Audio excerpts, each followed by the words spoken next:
Clase número 24, formas de una matriz.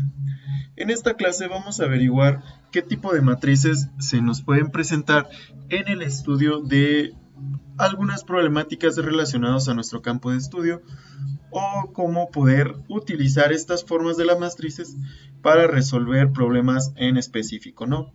Les recuerdo que un sistema matricial pues es un sistema de ecuaciones, ¿no? Entonces, ¿cuál es la matriz más utilizada en este campo? Bueno, en los campos aplicados o de las matemáticas y ciencias, las matrices más usadas son las matrices cuadradas. ¿Por qué son las más usadas? Debido a que siempre es muy importante en ciencia tener la misma cantidad de objetos tanto de una variable como de otra, ¿no? Entonces, eso es lo importante, ¿no? Entonces, es por eso que las matrices cuadradas son las más útiles. ¿Y qué significa eso de que sea una matriz cuadrada? Bueno, pues que sea una matriz cuadrada es muy sencillo. La condición que se debe cumplir es que una matriz cuadrada tiene que tener el mismo número de renglones que de columnas, ¿de acuerdo? Entonces, ¿qué quiere decir esto? Que las matrices cuadradas van a ser de n por m, ¿no? Creo que es al revés, m por n, ¿de acuerdo? Donde m es igual a n, ¿de acuerdo? O en otras palabras, las columnas son las mismas en cantidad, estoy hablando en cantidad, ¿no? En cantidad, para que no se confundan.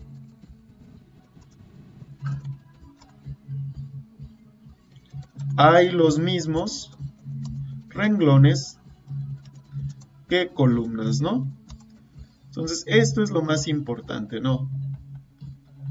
¿Ok? Entonces, una vez establecido esto, nosotros podemos decir que esto es una matriz cuadrada, ¿no?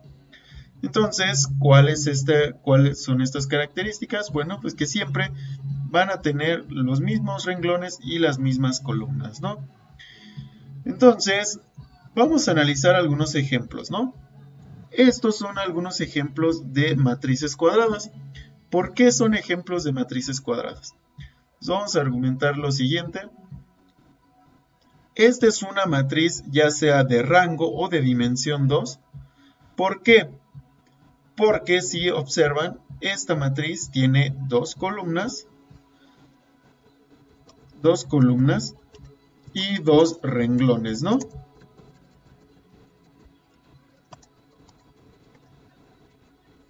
¿Y qué significa eso? Que es una matriz de 2 por 2, ¿de acuerdo? Esta que estamos analizando, ¿no? Esta también es una matriz de 2 por 2. ¿Por qué? Porque hay un renglón, dos renglones y dos columnas, ¿no? Entonces, esa es la condición que se debe de cumplir. Que una matriz es cuadrada cuando tiene los mismos renglones que columnas, ¿de acuerdo? Ahí está. También podemos tener, bueno, vamos a analizar el de abajo.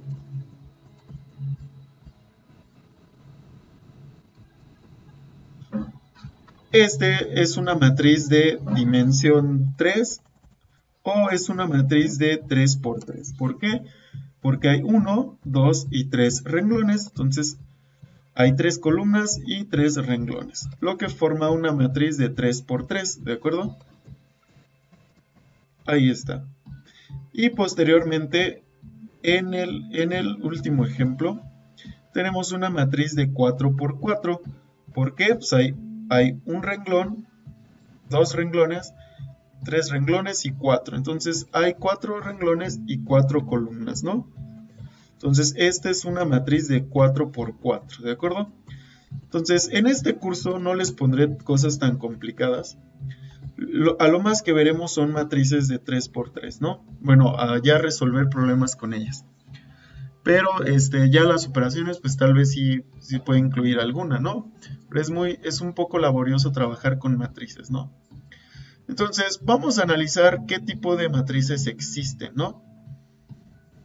Existen dentro de las matrices cuadradas algo que se conoce como matriz triangular superior y triangular inferior, que las veremos a continuación, ¿de acuerdo?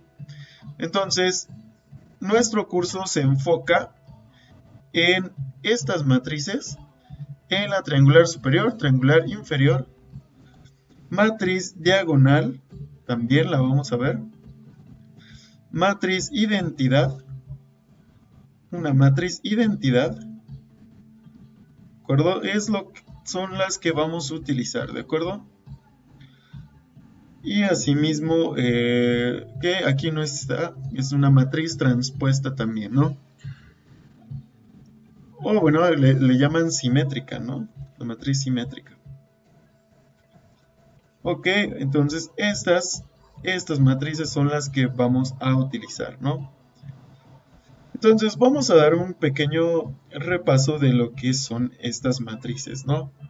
Entonces, estas propiedades siempre se deben de cumplir para que sea una matriz del tipo que se esté especificando, ¿de acuerdo? Entonces, vamos a definir primeramente una matriz triangular superior. Bueno, pues una matriz triangular superior es aquella matriz cuyos elementos o valores por debajo de la diagonal principal son todos 0, ¿de acuerdo? ¿Qué quiere decir esto? Bueno, se dan cuenta que aquí lo voy a dibujar.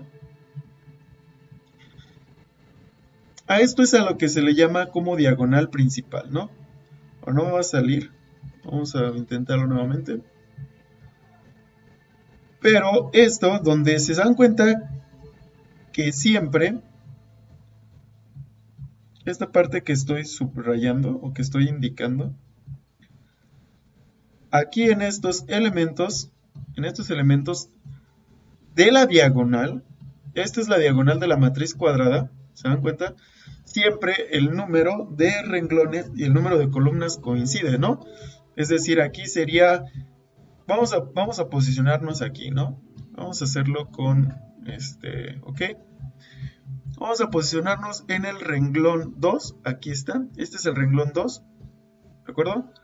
Y la columna 2, ¿de acuerdo? Renglón 2, columna 2, pues es A22, A33, que sería renglón 3, columna 3, A44, renglón 4, columna 4, ¿no? Entonces se dan cuenta que en esta diagonal siempre coinciden el renglón y la columna.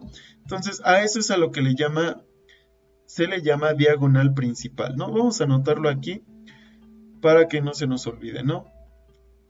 La diagonal se le denomina diagonal principal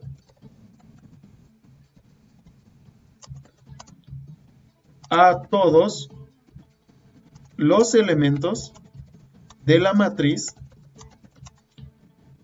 que coinciden con el número de columna y número de renglón, ¿no? Entonces, eso es lo que es la diagonal principal. Entonces, la diagonal principal es esta que acabo de dibujar. Vamos a hacer unos aquí también. Vamos a dibujar la diagonal principal. Pues la diagonal principal se dan cuenta que es esto, ¿no? Bueno, para este caso. ¿Por qué es esta? Porque está aquí un A11, A22, A33, ¿no? Esta también, ahora en esta matriz de 2×2, esta es su diagonal principal, ¿de acuerdo? Y de la 4×4, vamos a analizarlo. Esta es la diagonal principal, ¿no? ¿Por qué? Porque en este punto coinciden el renglón y la columna de los elementos, ¿no? Aquí fue un poco chueco. Entonces, se dan cuenta que en esta primera parte introductoria únicamente estamos conociendo como que las propiedades, ¿no? O cómo se define una matriz. Entonces, esta es la diagonal principal, que también más adelante nos va a ser un poco útil cuando intentemos resolver matrices, ¿no? Entonces, esta es la diagonal principal y vamos a regresar aquí. Nosotros estamos definiendo que es una matriz triangular y una matriz inferior. Entonces, una vez que se ha identificado la diagonal principal, pues la definición nos dice que todos los elementos que están por debajo, todos los elementos que están por debajo son 0, ¿no? O son iguales a 0, ¿de acuerdo? Entonces, esto es una matriz triangular superior. ¿Por qué se le dice matriz triangular superior? Se dan cuenta que aquí se define un triángulo. Entonces, y acá arriba otro. Entonces, es por eso que se le llama matriz triangular. E igualmente, esto nos va a servir para resolver los sistemas de ecuaciones mediante esta matriz, ¿no? O mediante matrices, ¿no? Entonces, también existe la matriz inferior, pues es el caso contrario. Entonces, ahora identificaríamos la diagonal principal y aquí tendríamos valores, pero los de arriba serían ceros, ¿de acuerdo? Ahorita vamos a analizar más a fondo qué es lo que quiere decir, ¿no? Por lo pronto tenemos estos ejemplos, ¿no? Recuerden que lo primero que tenemos que hacer es identificar la diagonal principal, ¿no? Entonces, la diagonal principal para este sistema de 2 por 2 es esta diagonal, ¿de acuerdo? Entonces, esta es la diagonal principal. Y todos los elementos que están por debajo de esta diagonal, pues tienen que ser 0, ¿de acuerdo? Entonces, esto nos está indicando que esta matriz es una matriz triangular superior, ¿de acuerdo? Esta también es matriz triangular superior, ¿de acuerdo? Esta es la diagonal principal y los elementos por debajo pues deben de ser 0, ¿no? En las de 3 por 3 se analiza o se ve más claramente, ¿no? Se dan cuenta que todos los elementos después de la diagonal son 0. Ahí está, es como si tuviéramos el triángulo, ¿no? Estos serían 0. Y por otra parte también, ¿no? También la siguiente, bueno, la matriz anterior, ¿no? Entonces, esta es la diagonal principal, 1, 2, 3, y de este es menos 1, menos 1, menos 1. Y los elementos que están por debajo, pues son los que deben de ser 0, ¿no? Entonces, de esta manera se identifica una matriz triangular superior, ¿de acuerdo? Aquí debe de existir únicamente ceros, ¿no? Si hay algún valor que aquí esté 1 o que aquí esté otro valor distinto de 0, pues ya no sería triangular superior. Siempre se tiene que cumplir esa condición. Vamos a analizar ahora la siguiente. Recuerden que todas estas fueron triangulares superior, ¿no? Entonces, matrices triangulares superior.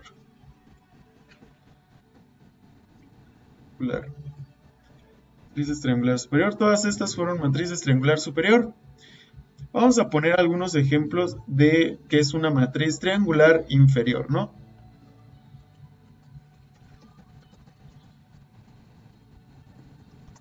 Ahora recuerden lo que les había comentado, pues una matriz triangular inferior no es más que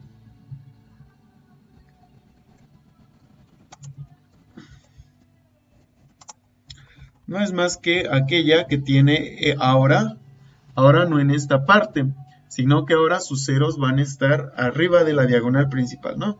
Voy a inventar esta, que sea 3, que sea 5, que sea 6, menos 1, menos 4, y aquí tendríamos ceros, ¿no? Entonces, obsérvese ahora cómo es una matriz triangular inferior, ¿de acuerdo?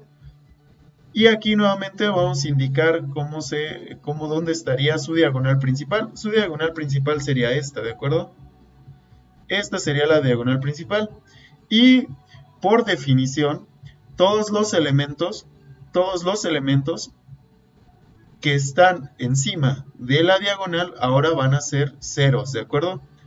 Entonces, eso es una matriz triangular inferior, ¿no? Ahí como podemos ver es como se define un triángulo, ¿no? Esto no me quedó muy bien, pero espero que se comprenda, ¿no? Y debido a esta circunstancia, pues es básicamente lo mismo y cumplen las mismas propiedades, ¿no? Ahí está. Queda un poco mejor. ¿De acuerdo? Entonces, vamos a analizar otra matriz, ¿de acuerdo? pero esta vez que sea un tanto más complicada.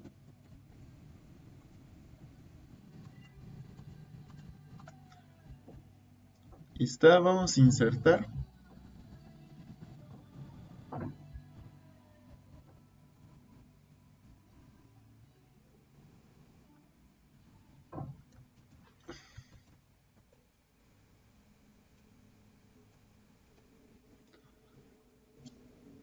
Ok, entonces vamos a hacer esta matriz, ¿no? Ok, de hecho aquí no, Excel tiene como un error, ¿no? No me deja insertar estas nuevas, no me deja insertar una nueva fila, ¿no? Vamos a ver si puedo. Ahí está, creo que sí, ya me dejó.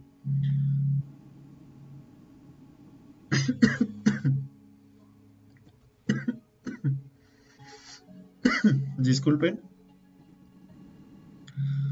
Ok, vamos a insertar estos tres y ahorita posteriormente insertamos otro, ¿no? Ahí está. Pues nada más de uno, ¿no? Ahí está. Que sea un 2. Entonces aquí tendríamos 2 menos 3, 5, ¿no? Entonces observe cómo ahora esta matriz es una matriz triangular superior, ¿no?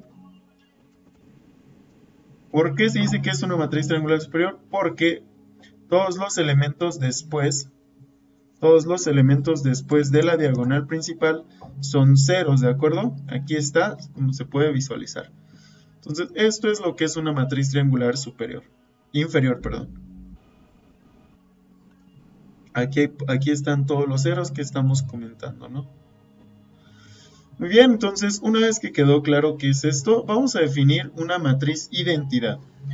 La matriz identidad es una de las más importantes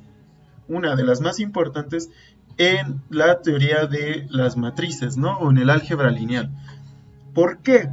Porque la matriz identidad es aquella matriz cuadrada en la que únicamente en la diagonal principal todos sus valores son iguales a 1 y el resto son iguales a 0, ¿de acuerdo? Entonces a esto se le conoce como la matriz identidad, ¿de acuerdo?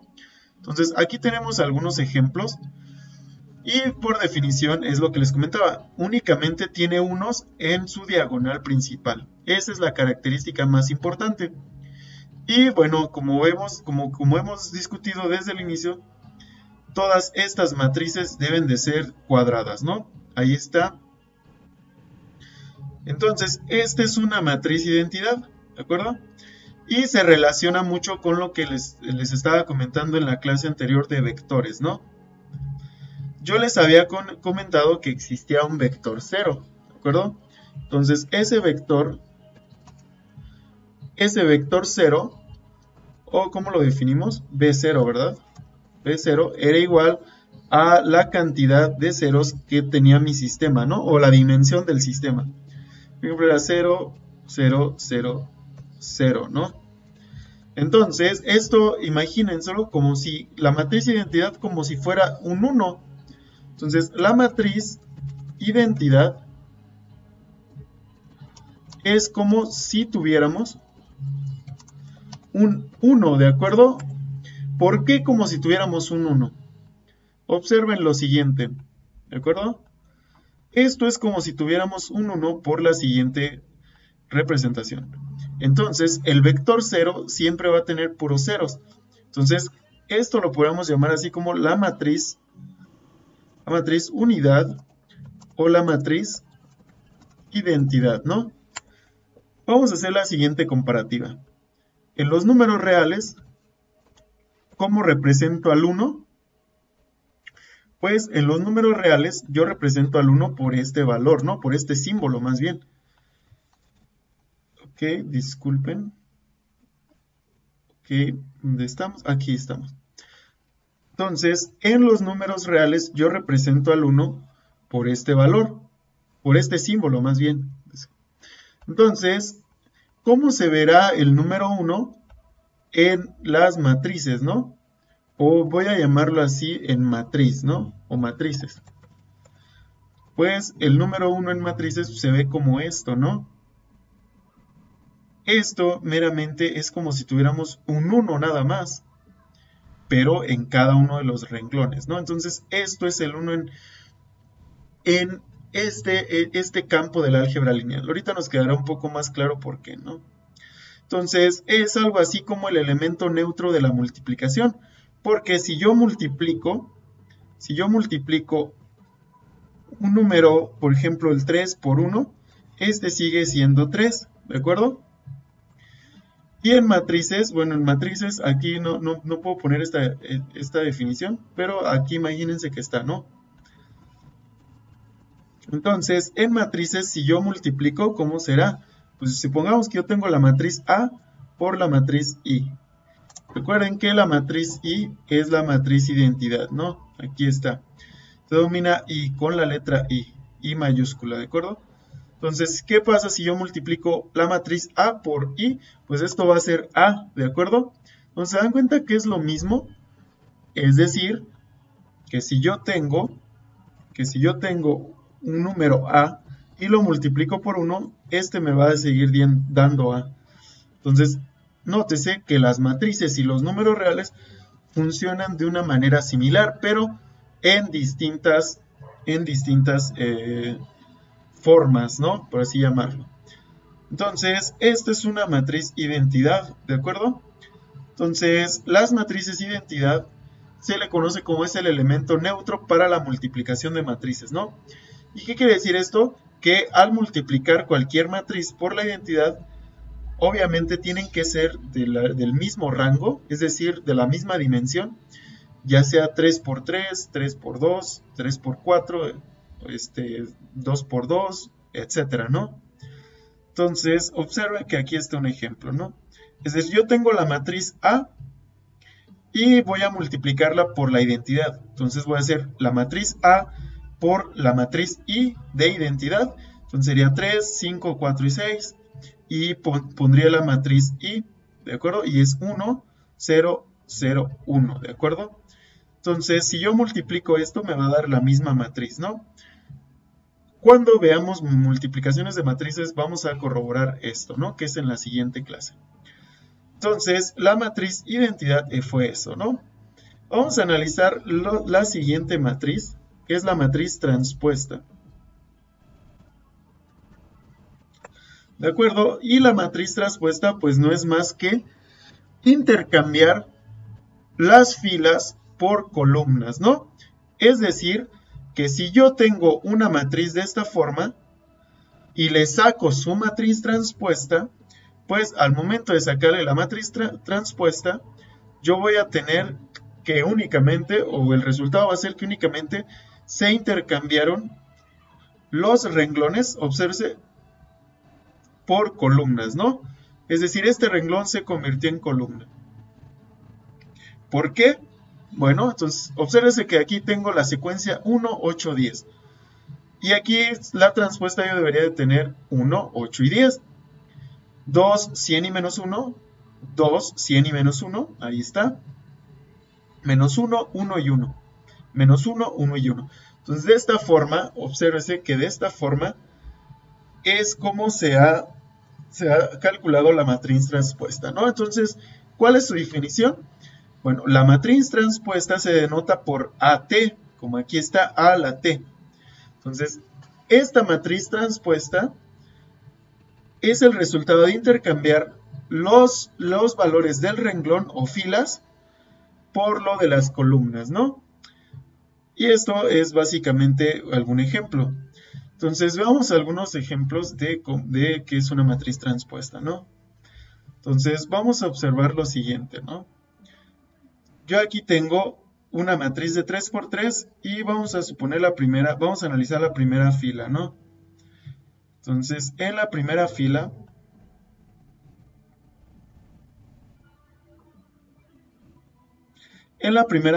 yo tengo los números 1, 2 y 3, ¿no? Entonces, estos valores es el renglón, este es el renglón 1, ¿de acuerdo? Entonces, en el renglón 1, si yo le quiero calcular su transpuesta, pues, ¿qué es lo que tengo que hacer? Bueno, pues tengo que intercambiar. Ahora, este renglón yo lo tengo que poner como si fuera una columna, ¿no? Y pues es lo que hago en en el lado derecho. Observe cómo este renglón, el renglón 1, se transformó en la columna 1, ¿de acuerdo? Vamos a analizar el siguiente. El renglón 2, vamos a ponerlo de otro color. Vamos a ponerlo así amarillo, ¿no? El renglón 2 ahora va a ser la columna 2, que acá está, ¿de acuerdo? Muy bien. Ahí está perfecto. Este es el renglón 2 y se convirtió en la columna 2. Vamos a analizar el siguiente. Ahora el siguiente renglón es el tercero, ¿no? Y el tercero es 7, 8 y 9.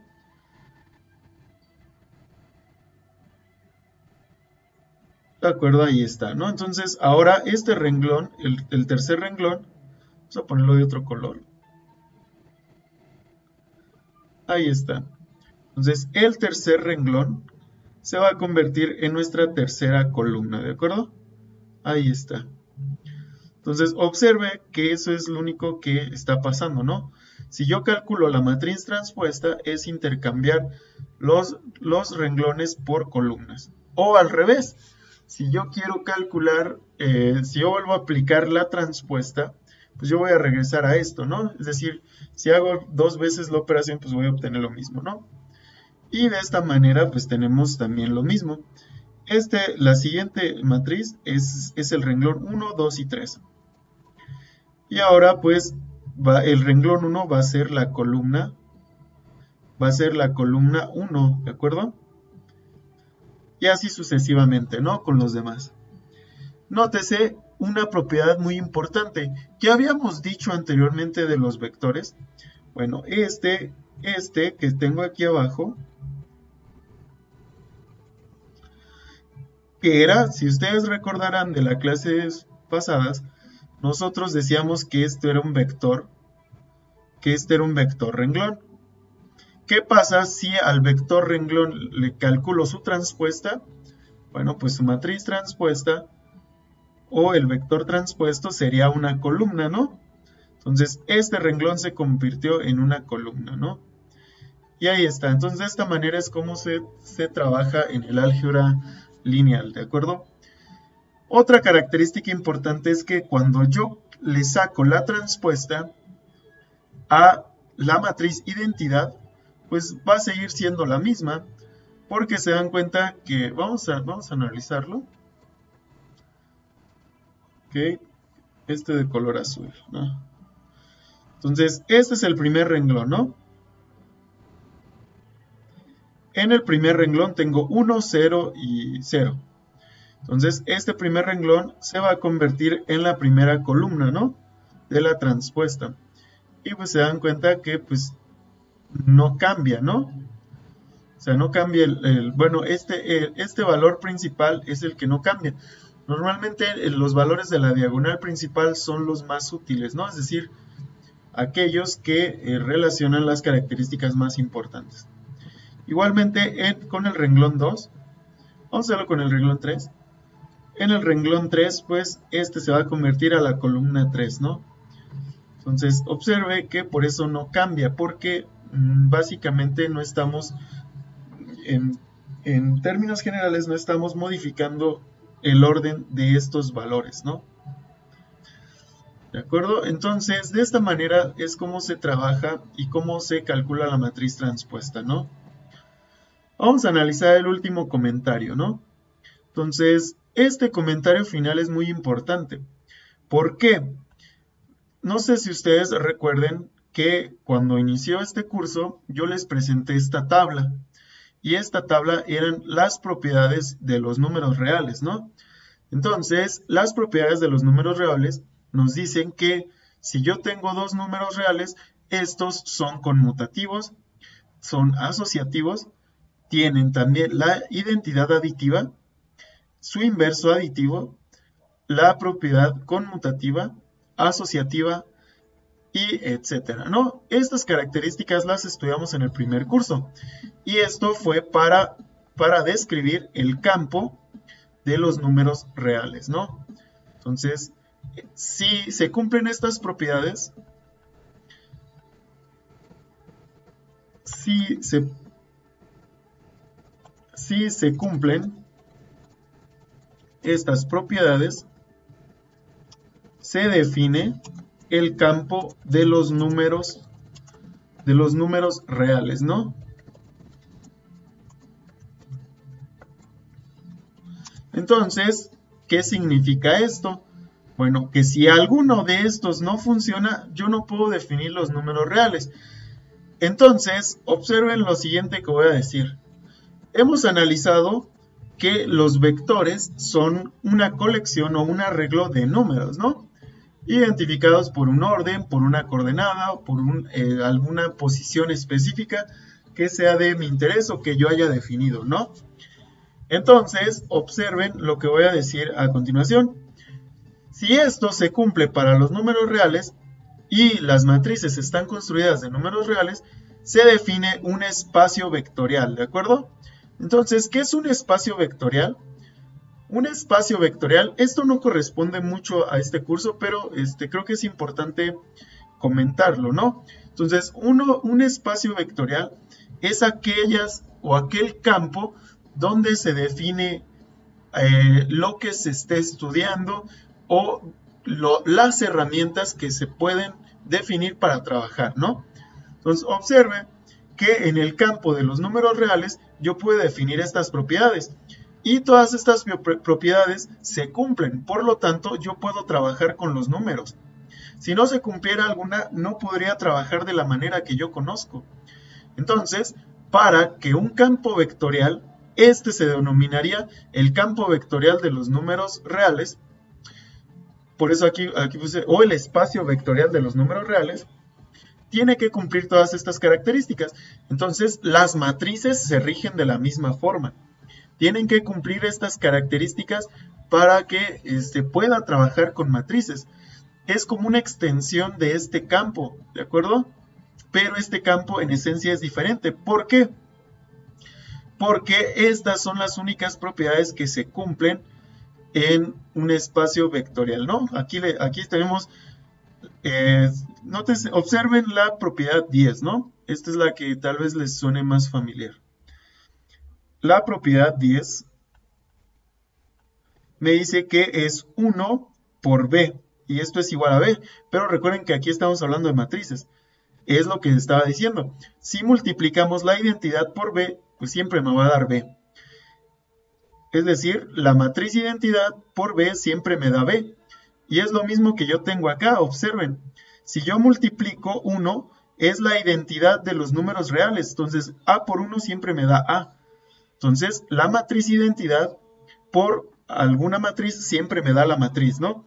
Entonces, observe que aquí están todas estas propiedades, pero algunas no se cumplen como en los números reales. Entonces, es por eso que tenemos que definir muy bien cómo trabajar, ¿no? Y eso lo haremos en la siguiente clase, que corresponde a operaciones con matrices. Ahí es donde vamos a utilizar estas características. Vamos a sumar una matriz U más una matriz B. Una matriz U más una matriz B es igual a la suma de la matriz B más la matriz U. Y se dan cuenta que aquí está otra propiedad. Otra propiedad que tal vez nos suena un tanto familiar, ¿no? Esta propiedad es la propiedad de los números reales. ¿Y cuál es esta? Vamos a observarlo. Observen que es la propiedad conmutativa. Entonces, aquí están también estas, pero en este caso no son números, sino que son matrices, ¿de acuerdo? Observe muy importante algo, que la multiplicación en números reales es conmutativa, es decir, si yo tengo 3 por 5 es igual a 15 y 5 por 3 es igual a 15, entonces esto es igual. Pero algo muy importante, en matrices no existe, ojo, advertencia, no existe la propiedad conmutativa. Es decir, si yo multiplico la matriz A por la matriz B, esto no es lo mismo que multiplicar la matriz B por la matriz A. ¿De acuerdo? Pues nada más hay que tener mucho cuidado en la multiplicación. Por lo demás es lo mismo y se cumplen las mismas generalidades y peculiaridades de los números reales, ¿no? Excepto las propiedades conmutativas, ¿no? Aquí están, perdón. De acuerdo, entonces termine esta clase, espero se encuentren muy bien y les comento nuevamente si alguien tiene alguna duda, no duden en escribirme, le responderé a la brevedad. Igualmente también si alguien quiere asesoría que no haya comprendido un tema, pues yo estoy disponible en todo momento en las horas clase que se nos han asignado, ¿no? Entonces nada más tienen que enviarme un mensaje para corroborar y confirmar el horario, ¿no? Entonces, nos vemos en la siguiente clase. Espero se encuentren bien. Hasta pronto.